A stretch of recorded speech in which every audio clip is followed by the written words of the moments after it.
Hello aspirants, स्वागत है आप सभी का संकल्प सीसी चैनल पर।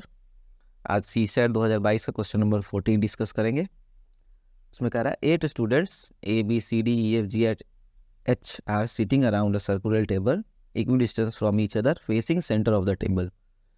तो ये राउंड टेबल वाला क्वेश्चन है। इस तरह से सेंटर में फेस करके बैठे हुए हैं 8 लोग। तो इसका कॉन्सेप्ट भी आज मैं अच्छे से समझा दूंगा।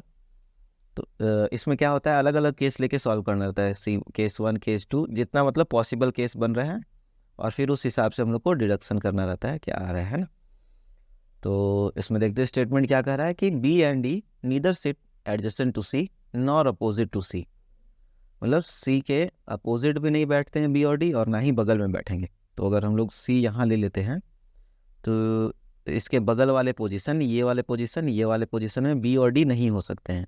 यहाँ पे कट कर देंगे, बी और डी नहीं हो सकते हैं बगल वाले में, ना ही अपोजिट में हो सकते हैं। तो अपोजिट यहाँ पे सी के जस्ट अपोजिट में इधर, तो यहाँ भी बी और डी नहीं होंगे। ठीक है, अब क्या कह रहा है कि A sits in between E and D. तो ए जो है ई और डी के बीच में बैठता है। ये दोनों इंटरचेंजेबल होंगे अलग अलग केस में। और फिर F sits between B and H. तो एफ जो है बी और एच के बीच में बैठता है। ठीक है, ये भी इंटरचेंजेबल होंगे, बी और एच जो है ना, ये पीछे हो सकता है, एफ बीच में रहेगा, ये मैटर करता है। ठीक है, तो देखिए बी और डी सी के जस्ट बगल में या सामने नहीं हो सकते, और बी और डी के अगल बगल ए ई और एफ एच होंगे, है ना। उस हिसाब से हम लोग को टेबल सेट करना है अलग अलग केस में। तो उसी हिसाब से सेट करिए। जैसे अगर यहाँ पर बी हम लोग लेंगे इस जस्ट अपोजिट के बगल में, तो फिर यहाँ पे एफ और एच आ जाएगा। इसी हिसाब से यहाँ पर अगर डी लेंगे तो ए और ई आ जाएगा। ठीक है, ये केस हो जाएगा। फिर दूसरा केस इस तरह से बना के देखेंगे तो ये जी हो जाएगा। तो जितना पॉसिबल केस हो रहा है वैसा बनाते हैं, और उस हिसाब से हम लोग देखेंगे कि which of the following is correct. ठीक है, तो इतना बता दिया हूँ। एक बार वीडियो पॉज करें, खुद से सॉल्व करें और आंसर कमेंट में करें। और मेरे प्रीवियस वीडियोस देखने के लिए मेरे प्लेलिस्ट में जाएं, ऊपर आई बटन पर लिंक आ रहा होगा। तो चलिए सॉल्यूशन देखते हैं इसका। तो जैसे एक केस तो हो गया ये, ठीक है। अब दूसरा केस देखते हैं, केस 2 हम लोग इसी तरह से बना लेते हैं। फिर से सी को एक जगह फिक्स कर दिया हम लोग। अब उसी रेफरेंस में हम लोग बनाएंगे ताकि जल्दी से सॉल्व हो जाए। तो एक में हम लोग बी यहाँ पे ले चुके थे, ठीक है। अब हम लोग क्या करेंगे कि बी हम लोग इधर लेकर देखते हैं। हाँ ठीक है, इसके बगल में यहाँ नहीं हो सकता है, सी के बगल में नहीं हो सकता है, लेकिन बी यहाँ तो हो सकता है ना, सीधे नीचे में। तो यहाँ से क्या हो जाएगा, अब बी एफ एच यहाँ ऑप्शन हो जाएगा। एफ यहाँ लेते तो सी के पास एच नहीं हो सकता है, ठीक है, ये हो गया। और फिर इस डी ए ई को हम लोग वहीं पे फिक्स रहने दिए। ओके ठीक है, ये कैसे हो गया, तो जी ऐसे हो गया। ठीक है, फिर इसी हिसाब से और ये क्या हो जाएगा कि जो केस 1 है इसी में अपोजिट भी कर सकते हैं, डी ई को चेंज कर देंगे ना, तो केस 3 भी हो सकता है ना। देखिए जैसे कि आपको समझा दे रहा हूँ, इसमें क्या हो जाएगा।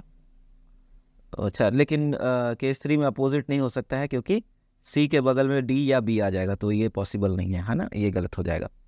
अब केस 3 में क्या हो सकता है कि जस्ट ये जो था सेंटर वाला चीज़ सी और एफ बी ऐसे ही रहने देते हैं।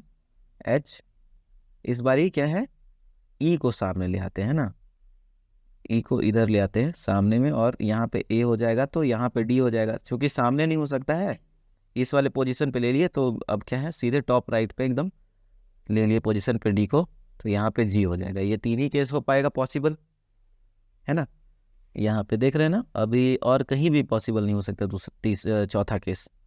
तो इसी तरह से 3 से 4 केस बनते हैं कोई भी स्टेटमेंट में, और उसके बाद हम लोग देखेंगे इसका आंसर। तो ऑप्शन देख रहे क्या कर रहा है, B sits in between A and जी।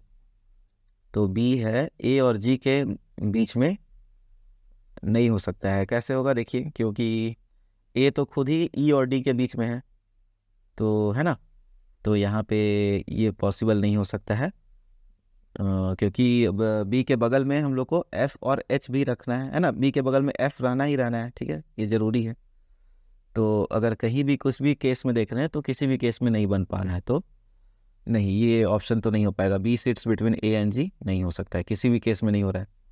फिर सी सिट्स अपोजिट टू जी, हाँ सी सिट्स अपोजिट टू जी, ये पॉसिबल है केस 1 में, देख रहे हैं। लेकिन हर केस में ऐसा पॉसिबल नहीं है, तो डेफिनेटली करेक्ट तो ये भी नहीं हो सकता है, ठीक है, ये भी ऑप्शन कट गया। And E sits opposite to F, E जो है एफ के अपोजिट हो, तो ये कैसा, पहला केस में नहीं बना लेकिन दूसरा केस में बन रहा है, ठीक है, तीसरा केस में भी नहीं बन रहा है, तो ये भी डेफिनेटली करेक्ट नहीं है। ये पॉसिबिलिटी है लेकिन डेफिनेटली करेक्ट नहीं है, तो इसीलिए option D none of the above हो जाएगा। क्योंकि चूंकि डेफिनेट कह दिया था तो हम लोग को डेफिनेट ऐसा कोई भी केस नहीं मिला जिसमें ये सही हो जाए, तो इसीलिए ऑप्शन डी हो गया इसका सही जवाब। और इसी तरीके से टेबल वाला क्वेश्चन हो या कोई फ्लोर में पूछता है कि इतने फ्लोर पे 4 फ्लोर हैं, इसमें 5 आदमी कैसे कैसे रहेंगे, तो इसी तरह केस बनाना है, केस 1 केस 2 और सॉल्व करना है। आसानी से सॉल्व हो सकता है, प्रैक्टिस पे है ये चीज़, और इसको थोड़ा टफ कैटेगरी में रख सकते हैं। तो वीडियो अच्छा लगे तो कृपया लाइक शेयर सब्सक्राइब करें और अपने दोस्तों में भी ज़रूर शेयर करें।